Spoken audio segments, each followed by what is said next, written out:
Good morning. Good morning. Few things we can tackle today. Just woke up on the way in, of course, same time I usually do these videos. So before we move any further, just make sure you like, comment, subscribe. If you can hit the subscribe button with your knuckle, you're an excellent puncher with knockout accuracy. So, few things to talk about. First off, the hurricane that's coming, man. It's supposed to rip through South Carolina and North Carolina, and I think Virginia's supposed to get slammed real bad too, man. And a lot of people are evacuating and everything. I think most people have gone. They said yesterday, as of today, right now it's Thursday, they said Wednesday was the last good day to get out of there before like a lot of drama started happening, because when those winds and those rains pick up, you really shouldn't even be outside, man. I think this is something very serious. People need to really consider, because I think I've seen a lot of people on the news who plan to hunker down and stay. Like, man, you were never prepared for that kind of thing. The reason being is because when those hurricanes hit, they cause crazy amounts of floods. When those floods hit,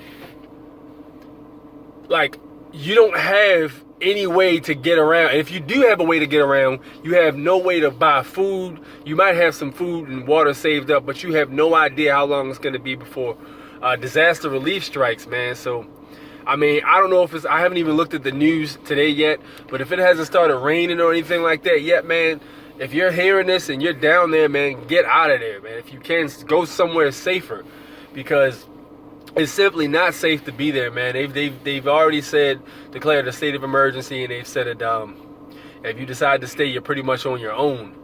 And dude, like, you have no idea how it's gonna play out. So it's best to try to get out. And I understand people say, well, my finances are too tight. Like, dude, your finances really can't afford you not to be able to eat and drink water either, man. That's like a simple necessity. So the best thing to do is to try to, like, do whatever you can do to get out of there, man.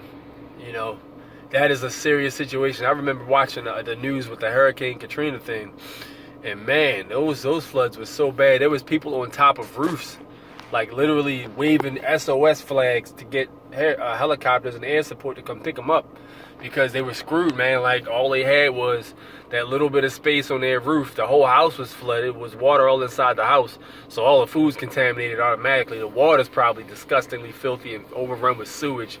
That's the thing you gotta remember, man. Like, when that water floods like that, it gets contaminated with sewage, and you really don't even want to be in it, because it's probably toxic to begin with, I can imagine.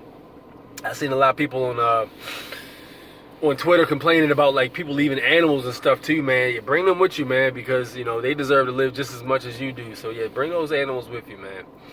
Try to take them animals with you so they don't just get left abandoned, because, you know, you don't want to leave your pet abandoned. It's not really a good thing. You know, you have a terrible feeling afterwards. So just make sure you take care of that, man, and try to get to safety and take care of yourself, because you just have no idea how bad it's going to be, you know. So, you know, that's something I definitely wanted to talk about. I was looking at the Doppler radar I have like a new app called CNN World News, where basically it pretty much describes what's happening around the world. And the first story that popped up was a hurricane. And man, this thing was colossal, dude. It was like a giant cyclone of clouds with a small eye in the center. It almost looked like a tornado.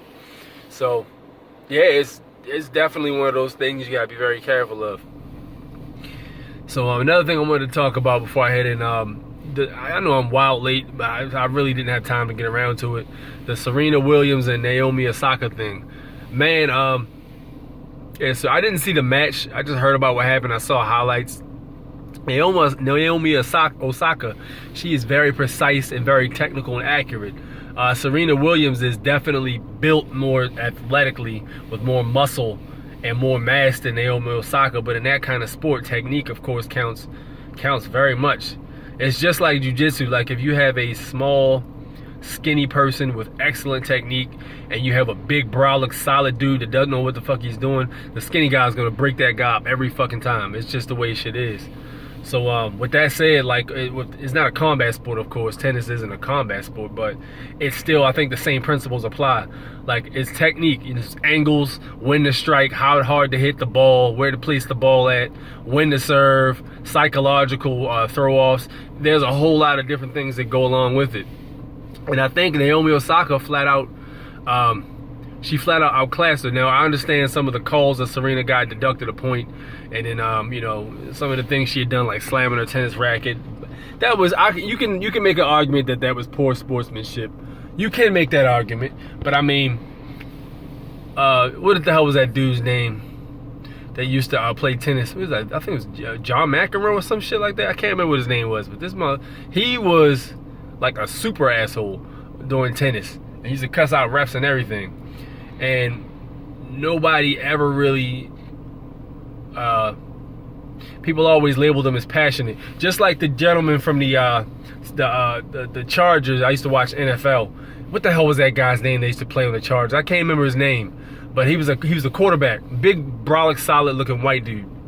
Man, he used to throw his helmet down, kick his helmet. He used to scream at people on the side of the field.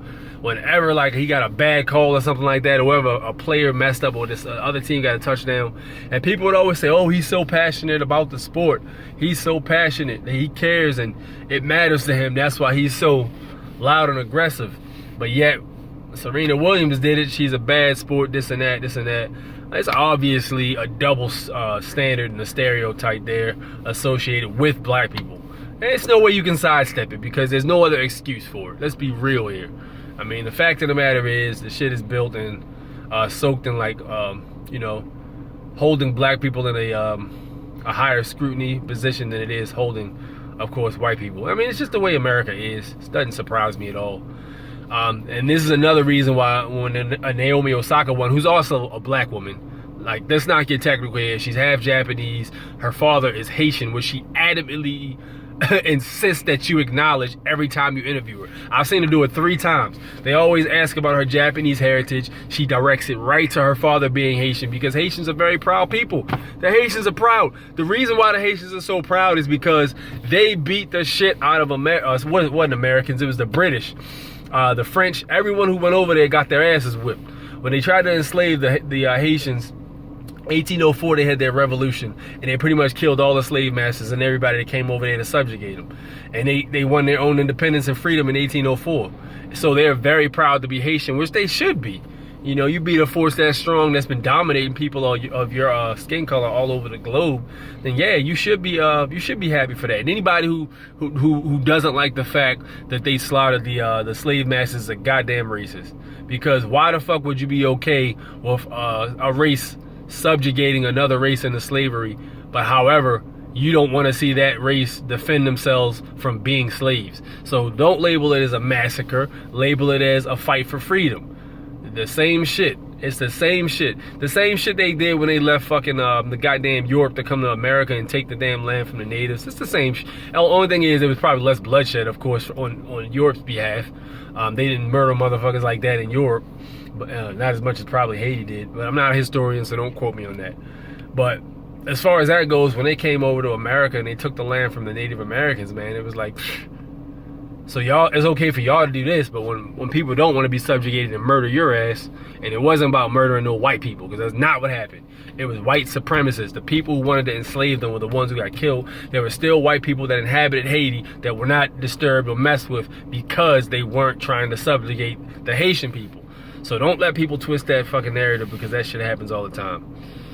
So yeah, they're proud people. So every time she's asked about her heritage, she always brings it up. But America refuses to acknowledge Haiti because America almost took a huge L when the Haitian Revolution happened. I think something happened where the U.S. had so much money behind. I think it was the French or British that invaded once they got their asses whipped and all their troops got murdered and slaughtered off. Their funds were damn near depleted, I think, at one point. I can't remember how it went. I gotta research that again. But America lost a lot of money because of that revolution. So they basically damn Haiti. Every time there's a natural disaster in Haiti, America says, well, Haiti made a pact with the devil, so they deserve what they got. Well, Haiti's all, they practice all that voodoo and all that other stuff. Like, look, yo, bottom line is this. Y'all got your ass whipped. and y'all mad about it. And y'all can't erase that shit out of history. That shit is ingrained in history. This is why Donald Trump doesn't give a fuck about Haiti.